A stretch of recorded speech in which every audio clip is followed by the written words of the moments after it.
दोस्तों, दीपावली के बाद सबकी नज़र 23 अक्टूबर पर बनी हुई है कि 23 अक्टूबर को बाज़ार क्या करता है, उसकी क्या कंडीशन बनती है। अब थोड़ा-सा बाज़ार को समझ लीजिए। दोस्तों, ये वाला जो सिनेरियो है, ये मूरत ट्रेडिंग का है, तो मूरत ट्रेडिंग का जो सिनेरियो है, वो टेक्निकल की नज़र से ज़्यादा इम्पोर्टेंट नहीं है।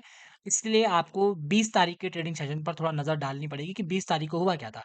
दोस्तों, हम गैप अप खुले थे, उसके बाद थोड़ा-सा ऊपर गए और यहीं पर हमने पूरा दिन बिता दिया था। आपको यहाँ पर ऑब्जर्वेशनल तरीके से एक पॉइंट मैं आप बताना चाहूँगा कि ऊपर आपके पास 26,000 का एक साइकोलॉजिकल जो लेवल होता है, ये आपके लिए एक रेजिस्टेंस का काम कर रहा है। कब तक रेजिस्टेंस का काम करेगा, बाज़ार यहाँ पर क्या कंडीशन बनाएगा, वो तो अब 23 अक्टूबर को ही पता चलेगा। इसके लिए हमें सबसे पहले डेली चार्ट को देखना होगा, जो निफ्टी का डेली चार्ट होगा।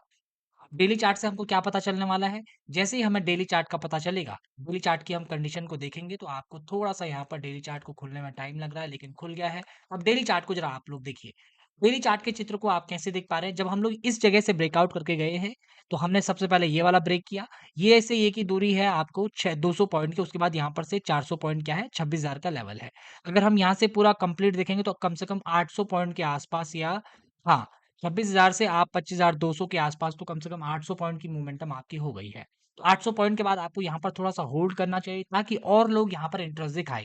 क्योंकि बाज़ार लगातार भागता जा रहा है दोस्तों। लगातार भागने का कारण क्या होता है कि अगर हम यहाँ पर होल्ड नहीं करेंगे, तो हमारे बाज़ार को ऐसा लगेगा यार रुकेगा ही नहीं, तो नए लोग एंट्री नहीं लेते हैं। आप लोग भी इस बात को देखिए, जब कभी बाज़ार चल रहा होता है 5 मिनट पर भी, तो आप सीधा एंट्री नहीं लेते। आप वेट करते हैं कि भाई कहीं पर कंसोलिडेट करे, कोई एसएल मिले, उसके बाद आप एंट्री लेते हैं। तो बड़े चार्ट पर भी ऐसा ही होता है। जो लोग ज़्यादा पैसा लगाते हैं, वो बड़े चार्ट पर ज़्यादा एंट्री रखते हैं, ताकि लंबे समय में चित्र कैसा बन रहा है, उसके अकॉर्डिंग ट्रेड लिया जा सके। क्योंकि आपको पता होगा कि 25,200 से किसी ने लॉन्ग टर्म का फ्यूचर बाय किया होगा। उसको अभी 800 पॉइंट मिल रहे होंगे। तो आपको ये समझना है कि लंबे समय के लिए बाइंग कहाँ पर होती है, शॉर्ट टर्म के लिए कहाँ पर होती है, ये इंट्राडे के लिए ज़्यादा इंपॉर्टेंट पॉइंट हो जाता है। अब मैं थोड़ा-सा आपको बैंक निफ्टी का चार्ट भी दिखा देता हूँ कि वो क्या चित्र बना रहा है। देखिए, बैंक निफ्टी का चार्ट आप लोग जब देख रहे हैं, तो हम ऑल टाइम हाई के ऊपर अभी बने हुए हैं। 58,000 के आसपास अभी सपोर्ट है। इसमें भी वो मूरत ट्रेडिंग वाला सेशन चला होगा, तो इससे ये भी आपके लिए कोई ज़्यादा इम्पोर्टेंट है नहीं। तो आपको केवल एक बात को यहाँ पर ध्यान में रखना है। एक बात को आप पर यहाँ पर क्या ध्यान में रखना है कि यहाँ पर कंसोलिडेशन आप अभी अगर करें, तो ये वो तो मूरत ट्रेडिंग वाला सेशन हो गया, तो 1-2 दिन अगर यहाँ पर हम होल्ड करते हैं, क्योंकि हमारी बड़ी मोमेंटम हो गई है। होल्ड करने के बाद अगर फिर से ऊपर की तरफ को ब्रेक करते हैं, तो हो सकता है ऊपर की तरफ चले जाएँ। लेकिन क्या नीचे की तरफ को आ सकते हैं? नीचे की तरफ के लिए मैं आपको कहना चाहूँगा थोड़ा-सा वेट कीजिए। चार्ट में कोई प्राइस एक्शन बनने दीजिए। कुछ कंडीशन बनने दीजिए, उसके बाद आप विद फ्लो और पूरे कॉन्फिडेंस के साथ आप डाउन साइड को ट्रेड कर सकते हैं। लेकिन निफ्टी में 5 मिनट पर क्या हो सकता है, 5 मिनट की घटना निफ्टी की क्या बता रही है, उस घटना को थोड़ा समझना पड़ेगा हमें, ताकि अगर हम कल ट्रेड लेना चाहें, तो उसके लिए क्या-क्या शर्तें हो सकती हैं। तो मैंने आपको हमेशा कहा है कि शर्तें 3 ही बन सकती है, 3 से ज़्यादा शर्तें बन ही नहीं सकती है। 3 शर्त क्या बनेंगी भाई? या तो गैप अप बनेगा, ठीक है? या तो गैप डाउन बनेगा, या तो फ्लैट बनेगा। 3 ही कंडीशन बनेंगी। कितनी कंडीशन बनेंगी? 3 कंडीशन। फ्लैट के अकॉर्डिंग देखिए, तो ये वाला चार्ट आपका फ्लैट वाला चार्ट बनेगा इसके आसपास, ठीक है? गैप अप के लिए क्या कंडीशन बन सकती है? या तो इस ज़ोन पर खुल जाएँ, ठीक है? या तो आपका ये 26,000 का राउंड लेवल यहाँ उपलब्ध है, या तो इस पर खुल जाएँ। 2 कंडीशन आपके सामने उपलब्ध हो सकती है। और गैप डाउन के लिए आपके पास ये नीचे के जो सपोर्ट ज़ोन है, ये आपके लिए गैप डाउन का काम करने वाले हैं। और ये जो लाइन है जिसको हम ब्रेक करके गए थे, 25,675 या 25,888 का 688 का जो लेवल है, ये आपके लिए सपोर्ट का काम करने वाला है। अब चार्ट को ज़रा बारीक से देखिए।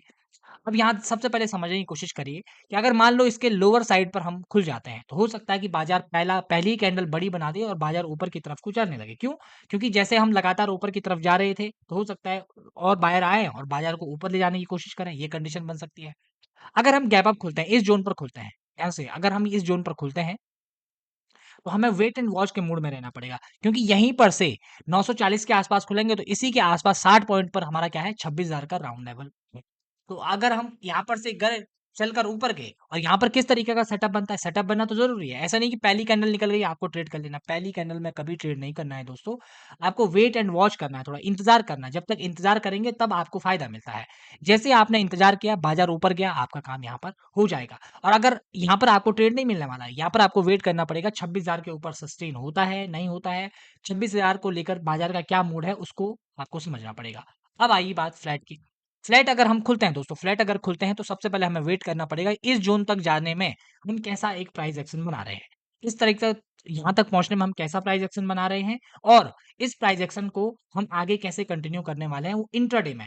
क्योंकि परसों यानी कि कल सॉरी 23 अक्टूबर को कोई भी जो सेटअप बनेगा मॉर्निंग सिनेरियो में कोई सेटअप नहीं बन सकता है, जहाँ तक मेरी समझ कहती है कि मॉर्निंग सिनेरियो में आपको कोई सेटअप मिलने वाला नहीं है। अगर कोई रिस्की सेटअप मिलेगा, अगर आप उसमें जाएँगे, तो हो सकता है प्रॉफ़िट हो जाए, अगर सेम कंडीशन में बन रहा हो ऊपर की तरफ। लेकिन मेरा जहाँ तक अनुमान है कि वो बाज़ार एकदम मॉर्निंग सिनेरियो में सेटअप नहीं दे सकता है। हाँ, 11 से 12 बजे के बाद या 2 बजे के बाद आपको सेटअप मिलने की पॉसिबिलिटी है, क्योंकि उसके बाद प्राइस एक्शन कन्फर्म हो जाएगा कि बाज़ार किस साइड को जाएगा। वो भी मैं अभी फ़िलहाल केवल आपको ऊपर के लिए कह रहा हूँ। डाउन साइड के लिए मैं चाहता हूँ कि अभी आप थोड़ा-सा वेट एंड वॉच में रहिए, बाज़ार किस तरीके का चित्र बना रहा है। इन आदतों को अपने अंदर डालिए कि हर दिन ट्रेड नहीं करना है, वेट एंड वॉच में रहना है, चार्ट को देखना है, चार्ट को समझना है, फ़ील करना है। उसके अकॉर्डिंग जब आप काम करेंगे तो आपको इसका फ़ायदा ज़रूर मिलेगा। मैं उम्मीद कर रहा हूँ कि हमारा ये निफ्टी प्रेडिक्शन सीरीज़ का, और मुझे तो जहाँ तक लगता है मैं कहीं भी आप लोगों को ट्रेड बताता नहीं हूँ और ना ही बताना भी चाहता हूँ। मैं केवल चाहता हूँ कि जिन बातों को मैं आप लोगों के सामने रख रहा हूँ, उन पर आप लोग फ़ोकस रखिए कि भाई वो कहाँ पर दिख रही है, क्या कंडीशन बन रही है, और अगले दिन इंट्राडे में अगर कोई सेटअप बन रहा है तो आप उसको देखें, जाँचें, परखें कि आपको वहाँ पर एसएल मिल रहा है, कितनी क्वांटिटी आप ले सकते हैं, वो सारी चीज़ें आप लोग वहाँ पर देखें। और ऐसी ही जानकारी के लिए द इनसाइडर रिव्यू को सब्सक्राइब ज़रूर करिएगा और हमारे साथ वीडियो में बने रहें। और मैं उम्मीद कर रहा हूँ आप लोगों की दिवाली आपने खूब अच्छे तरीके से एन्जॉय की होगी।